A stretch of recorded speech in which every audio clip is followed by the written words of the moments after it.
She watched as her husband's hard-earned money disappeared into the abyss of Okoro's endless financial woes, leaving their own family's future uncertain. "Uzo, my love," Sharon would say as they lay in bed at night, the soft glow of the moonlight illuminating their faces. "I worry about Okoro. He relies too heavily on your support. He needs to learn to stand on his own 2 feet."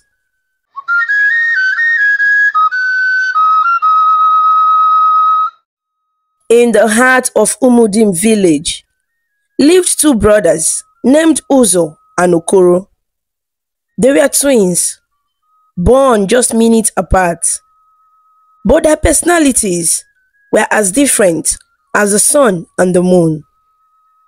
From a young age, Uzo and Okoro learned the importance of hard work and dedication from their loving parents.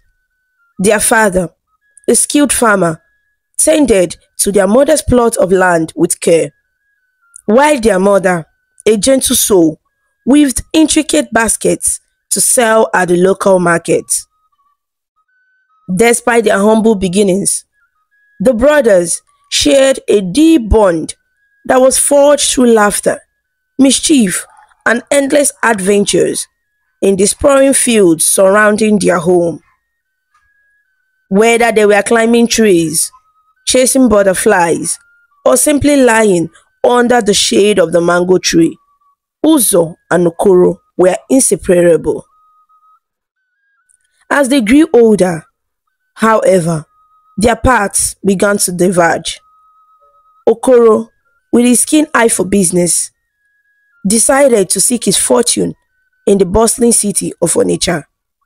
Armed with nothing but determination and a handful of coins, he set off on a journey that would change his life forever. Meanwhile, Uzo discovered his passion for fashion and design.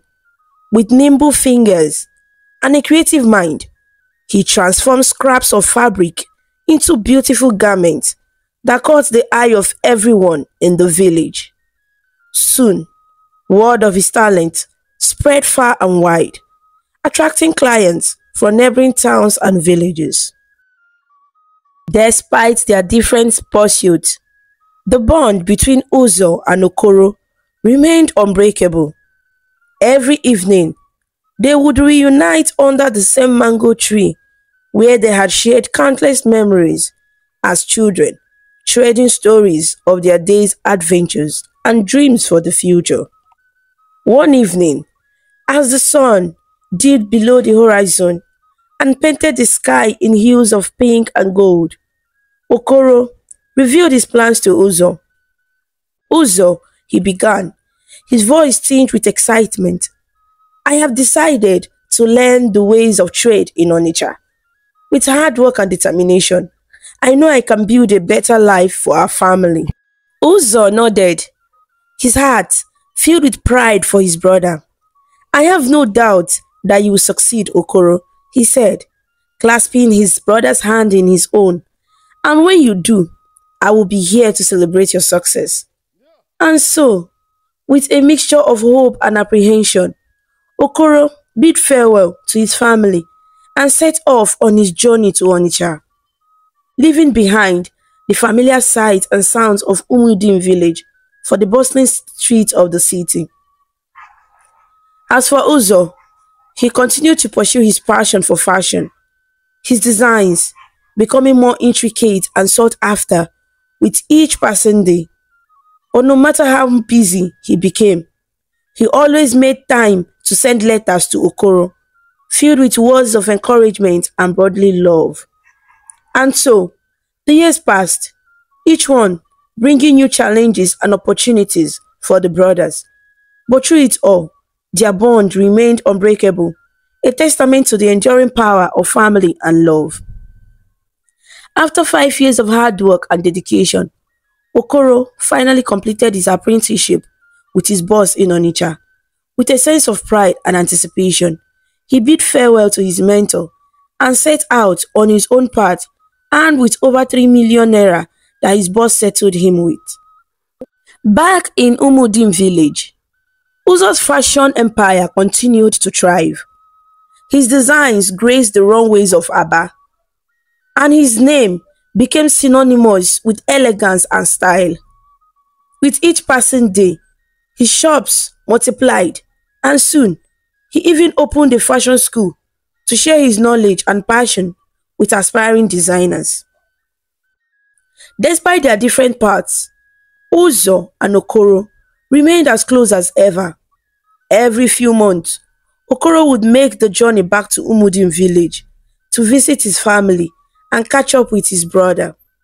One sunny afternoon, as Uzo sat in his bustling workshop, meticulously stitching together the fabric of a new gown, Okoro burst through the door, his face flushed with excitement. "Uzo, my dear brother," Okoro exclaimed, embracing Uzo in a bear hug. "It's been too long." Uzo laughed, returning his brother's embrace. "Indeed, it has," he said, his eyes twinkling with joy. "What brings you back to our humble village?"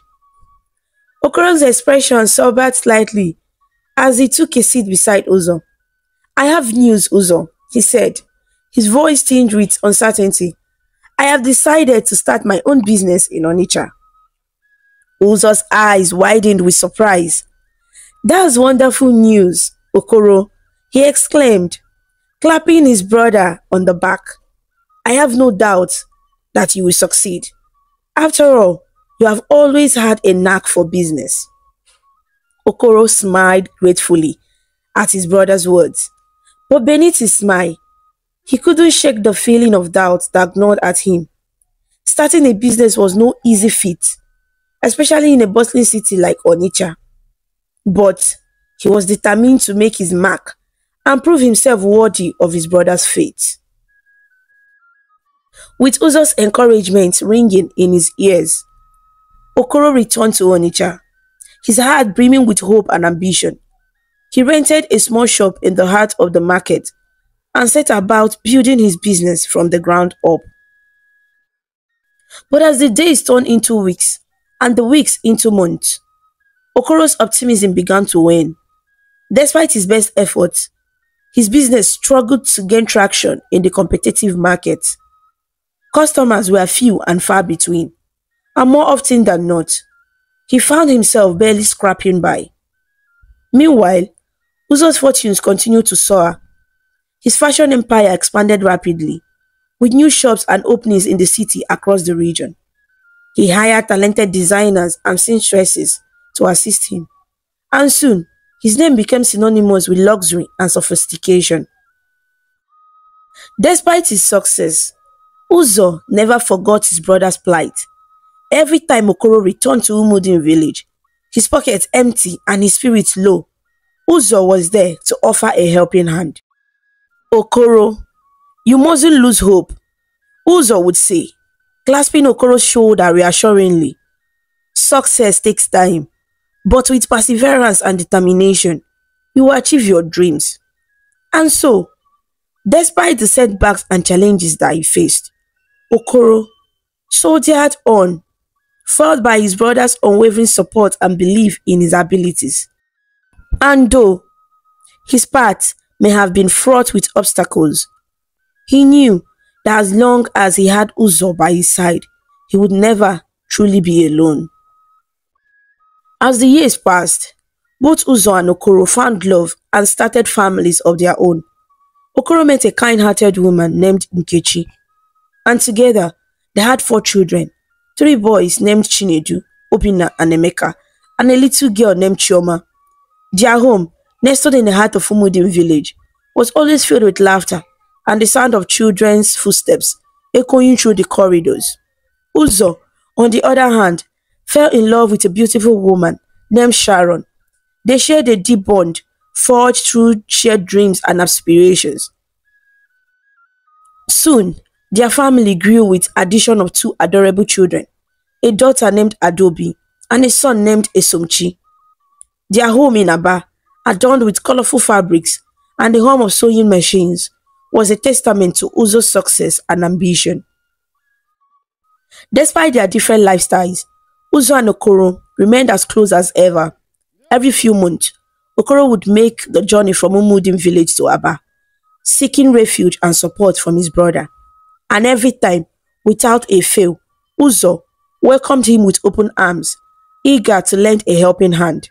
Brother, you know you are always welcome here, Uzo would say, as Okoro sheepishly every time, without fail, Uzo would listen patiently, offering words of comfort and reassurance. Brother, I know times are tough, Uzo would say, his voice filled with empathy. But remember, we are family. We will weather this storm together. And true to his word, Uzo never hesitated to offer his brother a helping hand, whether it was paying off debts, covering school fees, or simply providing a shoulder to lean on. Uzo was always there for Okoro and his family. But while Uzo's generosity knew no bounds, Sharon couldn't help but feel a twinge of concern.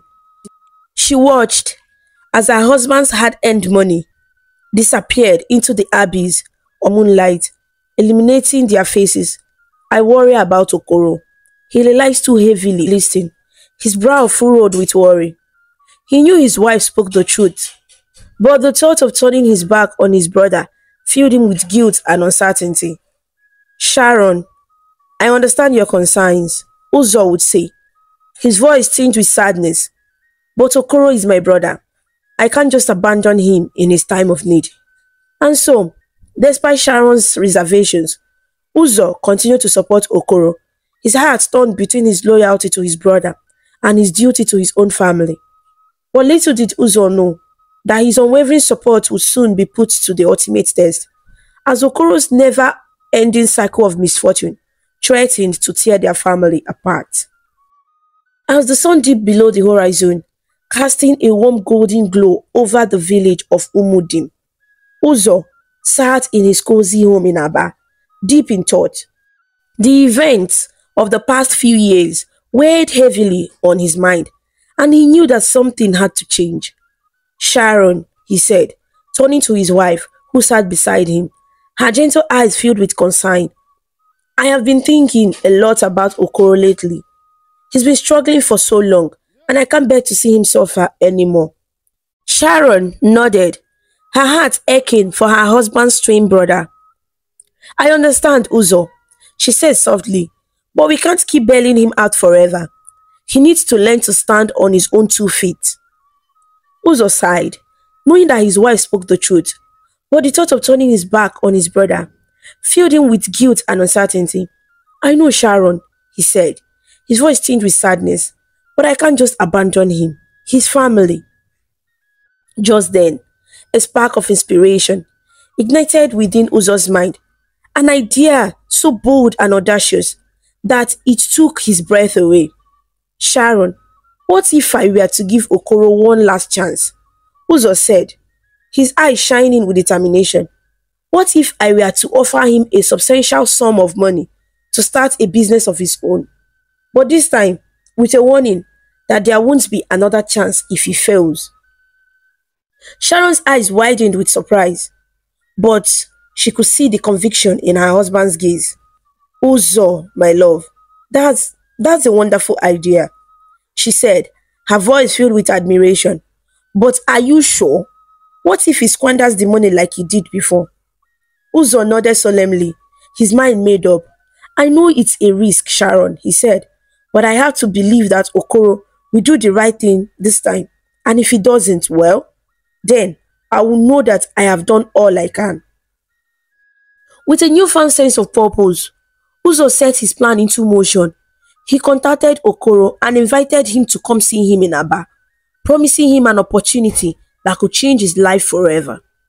When Okoro arrived, his eyes widened in amazement as Uzo revealed his plan. Brother, I want to give you a chance to start afresh, Uzo said, his voice filled with hope. I'm going to give you 20 million naira to start your own business. But this time, there won't be another chance if you fail.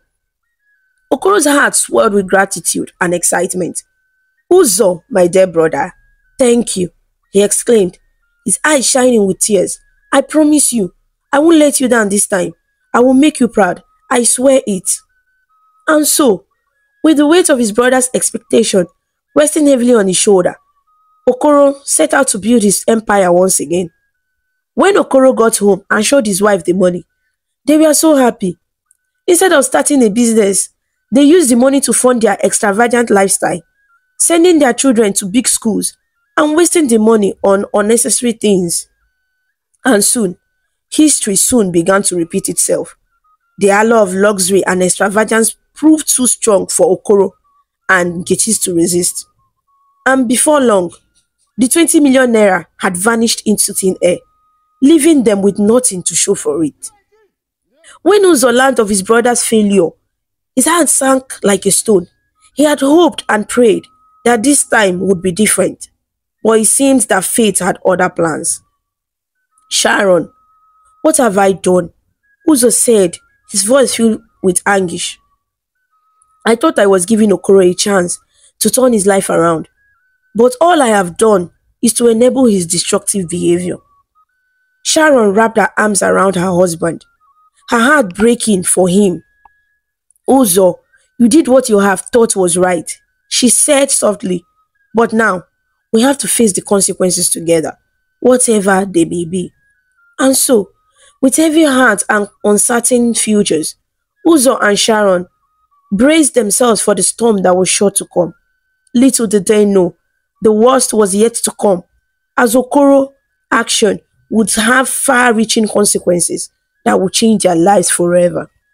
As days turned into weeks and weeks into months, Uzo's frustration with his brother's repeated failures grew like a storm gathering strength. No matter how many times he bailed Okoro out, it seemed like his brother was destined to repeat the same mistakes over and over again. One evening, as Uzo sat in his workshop, surrounded by the bustle of activity and the hum of sewing machines, a dark cloud of doubt descended upon him. He couldn't shake the feeling that he was only enabling Okoro's destructive behavior by constantly coming to his rescue. "Sharon," Uzo said, his voice heavy with uncertainty, "I don't know what to do about Okoro anymore. No matter how much I help him, he just keeps falling deeper and deeper into trouble." Sharon placed a comforting hand on her husband's shoulder. Her eyes filled with empathy. "Uzo, my love, sometimes the kindest thing we can do for someone is to let them face the consequences of their actions," she said softly. "Perhaps it's time we stop bailing Okoro and let him learn from his mistakes." Uzo nodded solemnly, knowing that his wife spoke the truth, but the thought of turning his back on his twin brother filled him with guilt and sadness. The next time Okoro came begging for help, Uzo made a difficult decision. "I'm sorry, Okoro," he said, his voice heavy with regret, "but I can't keep bailing you out anymore. You need to learn to stand on your own 2 feet." Okoro's face turned red with anger and resentment. "How dare you turn your back on me, Uzo?" he shouted, his voice echoing through the workshop. "After everything I've done for you, this is how you repay me. You are nothing but a selfish coward." Uzo's heart sank at his brother's words, but he knew that he had made the right decision. He couldn't continue to enable Okoro's destructive behavior, no matter how much it pained him to see his brother suffer. As Okoro stormed out of the workshop, his anger boiling like a volcano ready to erupt, Uzo couldn't help but feel a sense of dread. He knew that his brother's resentment towards him would only continue to grow, and he feared what might happen if Okoro's anger boiled over. Sure enough, it wasn't long before rumors began to spread through Umudim village like wildfire. Tales of Uzo's supposed betrayal of his own flesh and blood reached the ears of every villager, filling their hearts with shock and disbelief. Okoro and his wife Nkechi, fueled by resentment and bitterness, wasted no time in spreading lies and half-truths about Uzo and Sharon. They painted Uzo as a heartless tyrant who had abandoned his own brother in his time of need, while Sharon was accused of being a wicked witch who had cast a spell on Uzo to turn him against his own family. As the whispers grew louder and more malicious, Uzo and Sharon found themselves ostracized and shunned by their own community. They watched in silence as their friends turned their backs on them, their faces twisted with scorn and suspicion. But despite the pain and betrayal they felt, Uzo and Sharon remained resolute in their decision to stand by each other. Little did they know the worst was yet to come, as Okoro's resentment would soon give birth to a plan so sinister and diabolic that it would shake Umudin village to its core. The village of Umudin was shrouded in darkness as Okoro, consumed by bitterness and resentment, made his way through the winding paths towards the outskirts of the village. His footsteps echoed loudly in the stillness of the night, a stark contrast to the turmoil raging within him. As he reached the edge of the village, Okoro found himself standing before a small hut nestled amidst the trees. The flickering light of a single lantern cast early shadows on the walls, signaling to Okoro that he had reached his destination. Taking a deep breath to steady his nerves, Okoro pushed open the cracking door and stepped in. The air was heavy with the scent of incense, and the room was dimly lit by the glow of flickering candles. Seated before him was a figure cloaked in the shadows, their face obscured by a hooded robe. Okoro felt a shiver run down his spine as he approached, his heart pounding with a mixture of fear and desperation. "Greetings, my son," the figure said, their voice low and raspy. "What brings you to my humble abode on this dark night?" Okoro swallowed hard, his mouth dry with apprehension. I seek your help," he stammered, his voice barely above a whisper. I need you to help me rid myself of someone who stands in the way of my fortune." The figure chuckled darkly, the sound sending chills down Okoro's spine. "Ah, I see," they said, their voice dripping with malice. "And who is this unfortunate soul that you wish to be rid of?" Okoro hesitated for a moment, his mind racing with thoughts of revenge and retribution. My brother," he said finally, his voice filled with bitterness. "Uzo. He has everything that should rightfully be mine. I want him gone so that I can claim what is rightfully mine."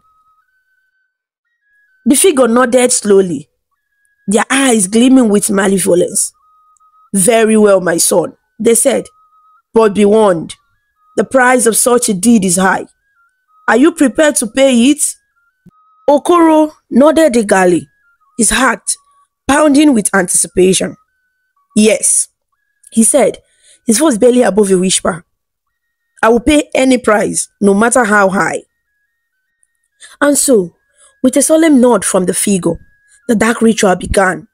Okoro watched in horror as the witch doctor chanted incantations and performed arcane gestures, calling upon forces beyond mortal apprehension to bring about Uzo's demise. The next morning, as the first rays of dawn pierced the darkness and battered Umudim village in golden light, tragedy struck. Uzo was found lying lifeless on the floor of his workshop, his body cold and still, his eyes vacant and unseeing. The news spread like wildfire through the village, leaving a trail of shock and disbelief in its wake. Sharon and their children were devastated, their world shattered by the sudden and senseless loss of their beloved husband and father. As the villagers gathered to mourn Uzo's passing, whispers of foul play filled the air. Suspicion fell upon Okoro, his hands stained with the blood of his own brother, his heart blackened by greed and envy. But Okoro remained silent, his face a mask of innocence as he joined the mourners, his heart heavy with guilt and remorse.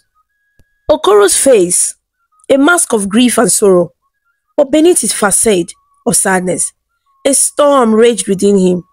Fueled by guilt and fear, he knew that he was responsible for his brother's death and the weight of his action hung heavy on his soul. The next day, the villagers sought answers to the mystery surrounding Uzo's death. Okoro's guilt gave way to desperation. Unable to bear the weight of his guilt any longer, he sought refuge in denial, casting blame upon an innocent soul to absolve himself of responsibility. That evening, as the sun dipped below the horizon and painted the sky in hues of orange and gold, Okoro stood before the gathered villagers, his voice trembling with emotion. "My fellow villagers," he began, his words ringing out across the square. "We gather here today to mourn the loss of my dear brother Uzo. But let us not forget that his death was not a natural one. No, it was the result of a foul play, a sinister plot orchestrated by none other than his own wife, Sharon." Gasps of shock and disbelief filled the air as the villagers recoiled in horror at Okoro's accusation. Sharon stood frozen in place, her heart pounding in her chest, as she stared at her accuser with wide eyes and disbelief. "How dare you accuse me of such a heinous crime, Okoro?" she exclaimed, her voice trembling with anger and indignation. "I love Uzo with all my heart. I would never do anything to harm him." But Okoro remained undeterred, his eyes blazing with fury as he continued to hurl accusations at Sharon, his words like daggers piercing her heart. "Do not be fooled by her innocent facade, my friends," Okoro said, his voice dripping with malice.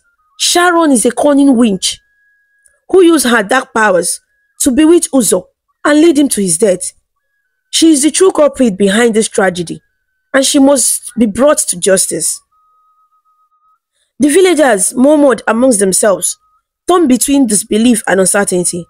Could it be possible that Sharon, a woman known for her kindness and generosity, was capable of such a heinous act? Or was Okoro simply grasping a straw in a desperate bid to absolve himself of guilt? Sharon felt the weight of suspicion bearing down upon her like a heavy burden, threatening to crush her beneath its weight. But she refused to let herself be consumed by despair. She knew that she was innocent, and she would not allow Okoro's lies to tarnish her reputation or sully the memory of her beloved husband. With a steady resolve, Sharon faced her accusers head-on, determined to prove her innocence and clear her name once and for all. Little did she know the journey ahead would be fraught with danger and uncertainty, as the truth remained shrouded in darkness, waiting to be brought to light. As the accusation against Sharon grew louder and more vehement, the villagers became increasingly divided. Some believed in her innocence, while others were swayed by Okoro's persuasive words and the doubts that lingered in their minds. Driven by a thirst of justice, the villagers gathered to confront Sharon and demand answers. They surrounded her home, their voice raised in anger and suspicion, as they called for her to face trial for the alleged crime. Sharon stood tall in the face of the accusers, her eyes filled with defiance and determination. "I am innocent," she declared, her voice unwavering despite the fear that gnawed at her heart. "I swear by the gods that I had no hand in Uzo's death." But the villagers were not satisfied with her words alone. They demanded proof of her innocence, a sign from the gods that would absolve her of guilt once and for all. "It is not enough for you to simply deny the accusation against you, Sharon," one villager said, their voice filled with skepticism. "We need tangible proof of your innocence. Only then we will believe that you are truly blameless." With a heavy heart, Sharon knew what she had to do. She had to submit to the villagers' demands, no matter how unfair or unjust they seemed.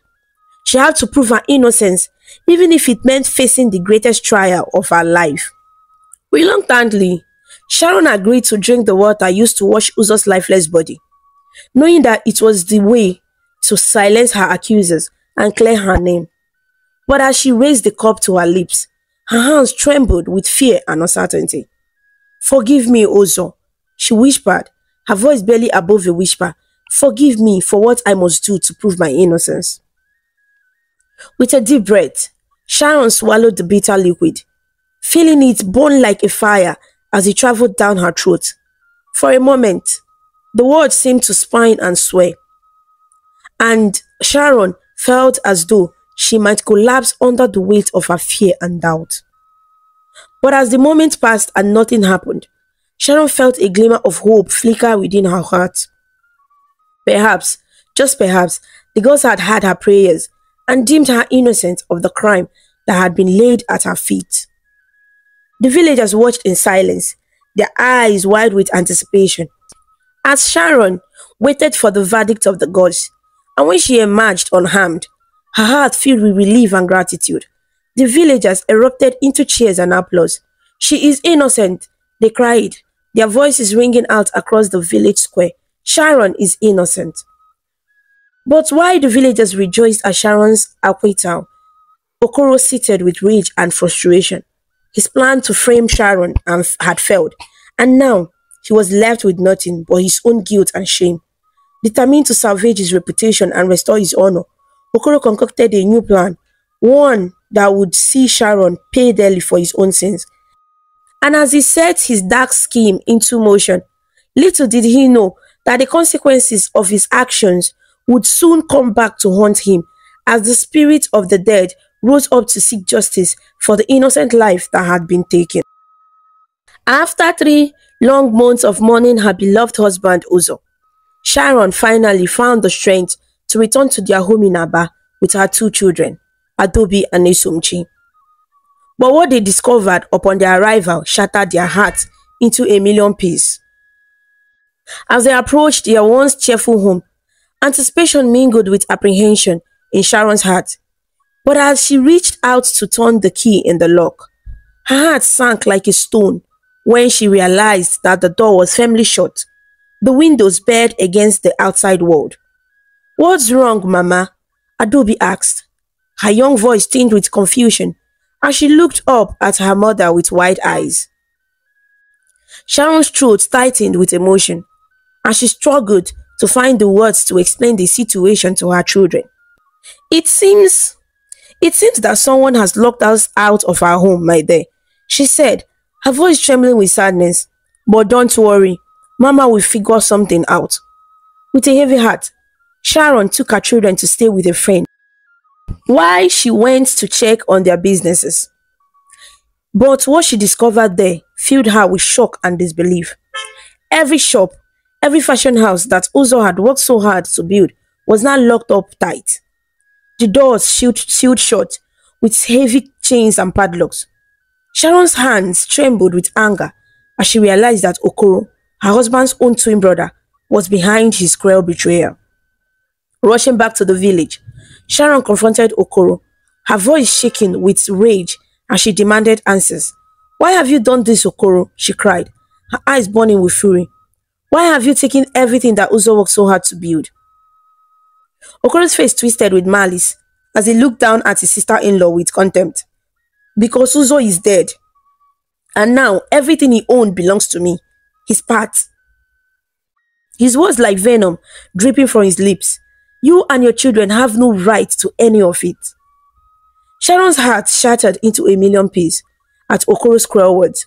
How could he be so heartless, so callous, as to take everything that Uzo had worked so hard to build? But she refused to let herself to be consumed by despair. She had to find a way to fight back, to reclaim what was rightfully hers. Determined to find a solution, Sharon returned to the city and sought refuge with her friend once more. But as the days turned into weeks, Okoro's grip on their lives only seemed to tighten. Sharon and her children watched in horror as Okoro and his family moved into their mansion, their laughter echoing through the halls like a cruel mockery of the life that had once been theirs. But as darkness fell and the moon cast its silver light upon the world, a new terror descended upon the mansion, one that would shake Okoro and his family to their very core. For as they slept soundly in their beds, the ghost of Uzo appeared before them, his eyes burning with righteous fury as he unleashed his wrath upon the ones who had betrayed him. Night after night, Uzo's spirit tormented Okoro and his family, driving them to the brink of running away with his relentless haunting. Desperate for respite from the ghostly torment, Okoro made a desperate decision. He would sell the mansion, rid himself of the cursed place once and for all. But no matter how hard he tried, he could find no buyer willing to take the haunted mansions off his hands. Uzo's spirit kept haunting him until the end. Faced with no other choice, Okoro confessed to his crimes, his voice trembling with guilt and remorse as he admitted to killing his own brother out of jealousy. The villagers gasped in horror at his confession, their eyes filled with shock and disbelief. In no time, Okoro gave up. But for Sharon and her children, there was no satisfaction in Okoro's confession, no sense of closure or justice. Their hearts still ached with the pain of losing Uzo, their lives forever changed by the cruel hand of fate. As Okoro's wife fled the village with her children, unable to bear the shame of her husband's actions, Sharon and her children found solace in each other's arms, their bond stronger than ever in the face of adversity. And though the scars of their ordeal would never fully heal, they found comfort in the knowledge that they were not alone, that they would always have each other to lean on in times of need. For in the end, it was love and family that would see them through even the darkest of days. As the dust settled and the echoes of the past began to fade, Sharon found herself standing at a crossroads, her heart heavy with grief and uncertainty. But despite the pain that gnawed at her soul, she knew she had to find the strength to pick up the piece of her shattered life and move forward, for the sake of herself and her children. With a heavy heart, Sharon returned to the house that had once been her home, her footsteps echoing through the empty rooms like a haunted melody of sorrow. But as she stood in the silence of the house, memories of happier times flooded her mind, reminding her of the love and laughter that had once filled those walls. "Come, my darlings," Sharon said, her voice tinged with sadness as she ushered her children into the house. "This may not be the home we once knew, but it is our home, and together we will make it a place of love and happiness once more." Adaobi and Nyesom nodded solemnly, their young faces etched with determination as they followed their mother into the heart of their new home. Despite the pain of their loss, they knew that they had to stand strong for each other, to lean on each other in their time of need. With renewed determination, Sharon set to work, rebuilding their lives from the ground up. She reopened the doors of Uzo's mansion house, breathing new life into the business that had once been the pride and joy of their family. And as she worked tirelessly day and night, pouring her heart and soul into her work, she found solace in the familiar rhythm of the sewing machines and the comforting hum of creativity that filled the air. But Sharon's responsibilities did not end with her work. As a single mother, she had to shoulder the burden of caring for her children all on her own, a task that weighed heavily upon her weary shoulders. But despite the challenges that lay ahead, Sharon knew that she would do whatever it took to give her children the love and support they needed to thrive. "Thank you, Mama," Adaobi said, her eyes shining with gratitude as she hugged her mother tightly, "for everything you do for us. We may not have much, but as long as we have each other, we have everything we need." Sharon smiled through her tears, her heart overflowing with love from her children. "You are my greatest treasure, my darlings," she said, her voice filled with emotion. "And as long as we have each other, we can weather any storm that comes our way." And so, as the days turned into weeks, and weeks into months, and months into years, Sharon and her children forged a new life for themselves. Their bond stronger than ever in the face of adversity. They laughed and they cried. They stumbled and they fell. But through it all, they stood together as a family, their love shining like a beacon of hope in the darkness. And though their journey was far from easy, Sharon knew that they would never give up, that they would continue to follow the footsteps of their beloved Uzo, whose big heart and generous spirit lived on in each and every one of them. And as they watched the sun set on another day, their hearts filled with gratitude for the blessings they had been given, Sharon and her children knew that they were truly home, surrounded by the love and warmth of their family, and together they lived happily ever after. The story of Uzo and Okoro teaches us an important lesson about entitlement mentality and the importance of appreciating what others do for us. Okoro's sense of entitlement led him to constantly rely on his brother Uzo for financial support without taking responsibilities for his own actions. Despite Uzo's generous help, Okoro never appreciated the sacrifices made on his behalf. This lack of gratitude eventually led Okoro to betray Uzo, resulting in tragic consequences for both families. The lesson here is clear. We must never take the kindness of others for granted. Instead of expecting handout and feeling entitled to assistance, we should strive to be grateful for the help we receive and take responsibility for our own lives. By appreciating the effort and sacrifices of others, we can build stronger relationships and create a more supporting communities where everyone thrives. Thanks for watching this amazing story about Uzo and Okoro on African Stories. If you liked it and felt inspired with their journey, please show your support by clicking the like button, sharing with your friends, and leaving a comment below. To see more interesting stories and learn about different cultures, subscribe to African Stories and don't forget to ring the notification bell so you never miss a new story. Your support means a lot and helps us bring more stories to you. Until we meet again, stay connected, stay inspired, and keep smiling.